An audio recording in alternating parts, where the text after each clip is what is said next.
Halo teman semua, nama aku Daniel dan di video kali ini kita bakal kembali berinvestasi lagi di Bibit dan nanti aku bakal membahas satu pertanyaan yang menarik dari teman-teman semua. Pertanyaan ini mengenai kalau misalnya manajer investasi bangkrut ya. Tapi seperti biasa kita bakal mulai berinvestasi dulu. Kalau misalnya kamu lihat di sini, aku udah memiliki porto sebanyak 219.394.178 rupiah dengan keuntungan 1,3 juta sekian. Nah, seperti biasa aku bakal manfaatin bonus referralku ya. Di sini aku punya bonus 50.000. Oh iya, kalau misalnya kamu belum cek video sebelumnya, kamu boleh cek dulu video sebelumnya. Di sana aku udah bahas bahwa Bibit mulai di November sampai ke depannya nanti udah mulai ada potongan BM Matra ya, kan? Dimana potongan BM Matra ini bakal dikenakan kalau misalnya transaksi kamu lebih dari 10 juta rupiah dalam satu hari. Dan di sini aku bakal ada cashback. Kita lihat ya, nanti bakal ada potongan dari cashbacknya atau potongannya nanti bakal dilakukan secara penagihan manual di hari-hari berikutnya. Yaudah, kita seperti biasa kita tinggal pencet pakai di sini dan aku seperti biasa aku bakal beli ke Sukor Invest Syariah Sukukvan aja. Nah, di sini kita pilih Sukor Invest Syariah Sukukvan ya, teman. Kemudian aku bakal beli 1 juta, nyalain cashback, kita pencet beli sekarang. Kita tinggal pencet bayar sekarang dan aku bakal bayar menggunakan seperti biasa aku bayar pakai Cbank aja ya, teman. Kita tinggal pilih BRI di sini, kemudian aku tinggal salin virtual account-nya dan aku bakal transfer menggunakan Cbank. Oh iya, bagi teman-teman yang belum menggunakan Cbank, aku juga cukup rekomendasi kalau misalnya kamu pengen parkir danamu untuk sementara, kamu boleh taruh di Cbank. Kamu bisa lihat ya, aku taruh sekitar 60-an juta, kamu bisa lihat setiap hari aku mendapatkan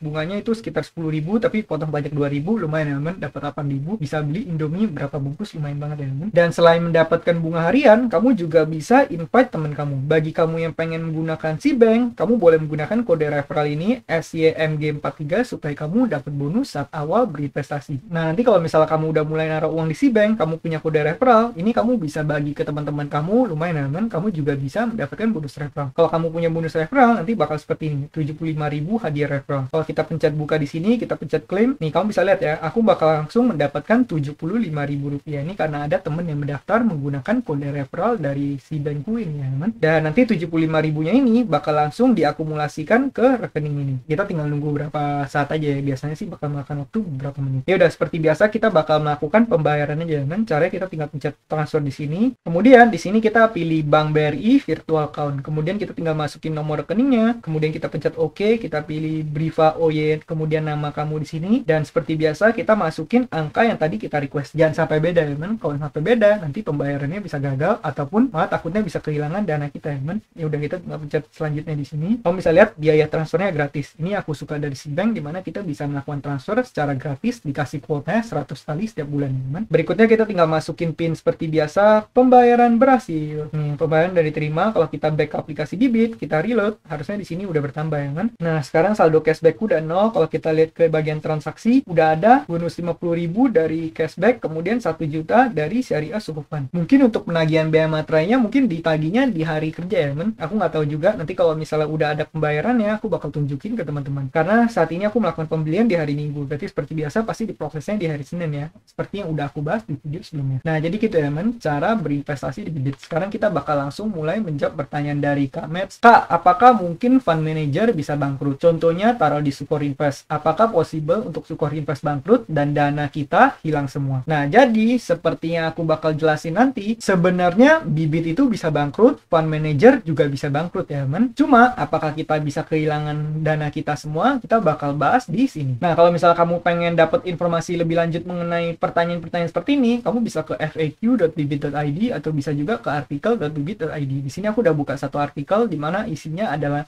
investasi reksadana aman dan cuan. Tapi bagaimana jika manajer investasi bangkrut? Nah, kita bakal baca ya, teman. Tahun 2020 cukup mengejutkan dunia investasi. Pada waktu itu, 13 manajer investasi tersangka lantaran berkontribusi merugikan keuangan negara. Di kasus Jiwasraya. Ini waktu itu lumayan heboh banget ya, teman. Kasus PT Asuransi Jiwasraya. Semuanya disuspensi, bahkan diberhentikan izin operasionalnya. Bagaimana nasib investor dan nasabah jika perusahaan manajer investasi tutup atau bangkrut? Nih, kamu bisa baca di sini pengertian dan tugas manajer investasi menurut Undang-Undang Pasar Modal UPM nomor 8 tahun 1995 pasal 1 nomor 11, manajer investasi adalah pihak yang kegiatan usahanya mengelola portofolio efek untuk para nasabah dan mengelola investasi kolektif untuk sekelompok nasabah, kecuali perusahaan asuransi, dana pensiun, dan bank yang melakukan sendiri kegiatan usahanya berdasarkan peraturan perundang-undangan yang berlaku. Jadi seperti yang aku udah berkali-kali jelasin, bahwa reksadana itu sistemnya adalah dana kita nanti bakal dikumpul, dana masyarakat, kemudian bakal diinvestasikan oleh manajer investasi. Jadi manajer investasi yang akan mengelola dana kita dan juga menginvestasikannya atau memilih aset instrumen yang mereka gunakan untuk berinvestasi. Sesuai dengan namanya ya, ada reksadana saham, reksadana obligasi, reksadana pasar uang, reksadana campuran, itu nanti investasinya tergantung dengan jenis reksadananya. Nah, jadi ketika investor menyetorkan jumlah dana untuk membeli suatu produk reksadana, dananya akan dikelola oleh MI, dialokasikan ke berbagai efek seperti yang tadi aku jelasin sesuai dengan jenis reksadana yang dipilih. Dan biasanya satu reksadana itu campuran dari berbagai macam aset ya, teman. Nah, MI juga bertugas untuk memilih dan membuat keputusan mana aja saham, obligasi, deposito maupun surat berharga yang akan dibeli menggunakan dana dari nasabah. Dan keputusan ini dilakukan oleh MI berdasarkan data dan analisis yang matang. Makanya ini cocok banget buat kamu yang pengen investasi tapi nggak gitu punya waktu. Ya udah, kamu tinggal taruh uangmu di reksadana, maka manajer investasi yang akan mengelola dana kamu ya, teman. Mereka melalui proses komprehensif sehingga keuntungannya bisa maksimal bagi investor. Nah, kemudian MI bertugas untuk membuat keputusan kapan waktu jual atau melepas saham ataupun obligasi yang kinerjanya kurang baik, dan tugasnya MI ini adalah memastikan portofolio bisa menghasilkan performa yang memuaskan bagi investor ya, kan? Tapi kalau misal kamu lihat, setiap MI, setiap produk pasti beda-beda hasil investasinya. Nah, juga mereka juga punya tugas untuk melaporkan hasil investasi. Mereka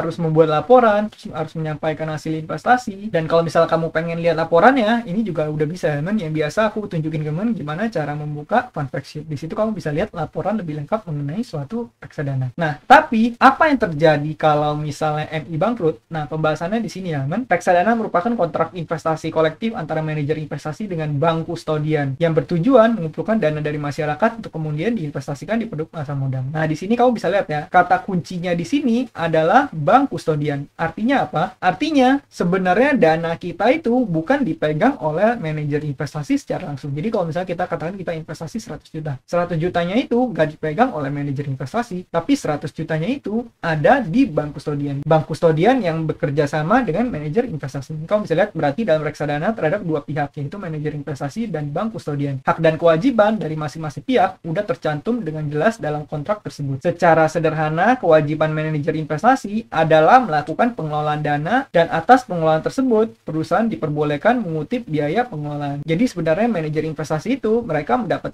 keuangan dari manajemen fee ya. Dimana kalau misal kamu lihat kan biasa ada expense ratio, itu juga merupakan biaya manajemen fee ya, kan? Dimana mereka akan mengutip persenan dari pengelolaan dana yang mereka lakukan. Nah, ini kamu bisa lihat ketika kamu pengen investasi, pengen nanamkan dana, uang investor akan ditransfer ke rekening reksadana di bank kustodian. Kemudian manajer investasi bisa memberikan instruksi kepada bank kustodian untuk membayar atau menagih atas transaksi pembelian. Nah, di sini kamu bisa lihat ya. Jadi sebenarnya uangnya nggak di manajer investasi, tapi uangnya di bank kustodian, dan manajer investasi yang bisa mengelola uang di bank kustodian tersebut. Atau mereka bisa memberikan perintah untuk melakukan penjualan pembelian seperti itu ya, kan? Ini kamu bisa baca secara fisik, manajer investasi nggak bisa memiliki hak untuk mengakses aset tersebut. Aman dari resiko pencurian, aset yang disimpan di reksadana juga nggak bisa diakui sebagai milik manajer investasi. Jadi itu tetap milik kita dan itu ditaruh di bank kustodian. Nah, ini kata kuncinya, yaitu dengan prosedur tersebut, maka sekalipun manajer investasi bangkrut, uang nasabah dan aset surat berharga tetap akan aman disimpan di bank kustodian. Apabila kreditur menyita aset milik manajer investasi, aset nasabah yang tersimpan di reksadana tidak dapat disimpan karena bukan milik manajer investasi. Sehingga jika manajer investasi pengelolaannya bangkrut, biasanya pilihan yang diambil adalah membubarkan reksadana tersebut dengan cara menjual seluruh aset, mengembalikan pada masing-masing investor. Opsi lainnya adalah mengalihkan produk yang dimiliki investor di manajer investasi yang bangkrut kepada manajer investasi yang lain. Apabila yang diambil adalah opsi pertama, yaitu menjual dan mengembalikan aset, langkah selanjutnya adalah pihak yang ditunjuk membubarkan reksadana. Dalam hal ini OJK wajib menginstruksikan bank kustodian paling lambat 2 hari bursa setelah kesepakatan pembubaran untuk membayarkan dana hasil likuidasi kepada investor. Jadi kalau misalnya nanti amit-amit beneran ada yang bangkrut, OJK bakal memerintahkan dan itu prosesnya bakal dalam 2 hari langsung dibubarin, terus asetnya bakal dicairin dan dikembalikan ke para investor. Atau bisa juga opsi kedua, yaitu dana kita dipindahkan ke manajer investasi lain. Tapi satu hal yang paling penting apa? Satu hal yang paling penting adalah jika manajer investasi bangkrut, kita nggak bakal kehilangan dana kita, karena sebenarnya dana kita itu nggak di manajer investasi, bahkan sebenarnya dana kita itu hanya di bank kustodian, di mana bank kustodian itu adalah bank yang bekerja sama ya, kan? Dan dana kita semuanya aman di bank kustodian itu. Dan semuanya juga udah diawasi oleh OJK. Nah, itulah kenapa aku pribadi, sebenarnya aku kalau naruh uang yang besar di bibit ini, aku pribadi juga nggak takut ya, kan? Kalau misal mau taruh ratusan juta, taruh miliaran, menurut aku juga nggak masalah kalau di Bibit ini. Karena kenapa? Karena dana kita sebenarnya ada di bank kustodian. Tapi kalau misalnya kamu merasa nggak aman, kamu tetap tidur yang nggak nyenyak, seperti biasa, aku sebagai seorang investor bakal rekomendasi ya kamu sebaiknya lakukan diversifikasi portofolio aja. Kamu diversifikasi sebagaimana mungkin sehingga investasi kamu sesuai dengan profil resiko kamu dan kamu bisa tidur dengan nyenyak. Karena percuma ya men, kalau misalnya kamu investasi tapi kamu investasi yang nggak sesuai profil resiko, kamu tipe orang yang takutan tapi dana kamu semua dimasukin ke portofolio yang high risk, pada akhirnya nanti kamu sendiri yang tidur yang nggak nyenyak, terus akhirnya kurang produktif, akhirnya malah bisa mengganggu produktivitas kamu. Jadi pastikan kamu lakukan diversifikasi dan investasi sesuai profil risiko. Dan di konteks ini, untuk menjawab pertanyaan dari Kak Matt, apakah possible Sukor Invest untuk bangkrut? Jawabannya adalah mungkin ya kan, bisa aja. Bibit bisa bangkrut, Sukor Invest juga bisa bangkrut, tapi kalau misalnya ditanya apakah dana kita bakal hilang, jawabannya adalah enggak, karena dana kita bakal tetap ada di bank kustodian, di mana pihak MI-nya nggak punya akses ke aset kita secara langsung ya. Jadi kamu nggak perlu khawatir kalau misalnya kamu investasi di Bibit ini. Nah, mungkin sekian aja pembahasan kita pada video kali ini. Bagi teman-teman yang baru mampir, kamu juga boleh cek playlist Bibit untuk tutorial lengkap berinvestasi di Bibit. Sekian video dari aku, semoga video ini bermanfaat, dan akhir kata jangan lupa untuk selalu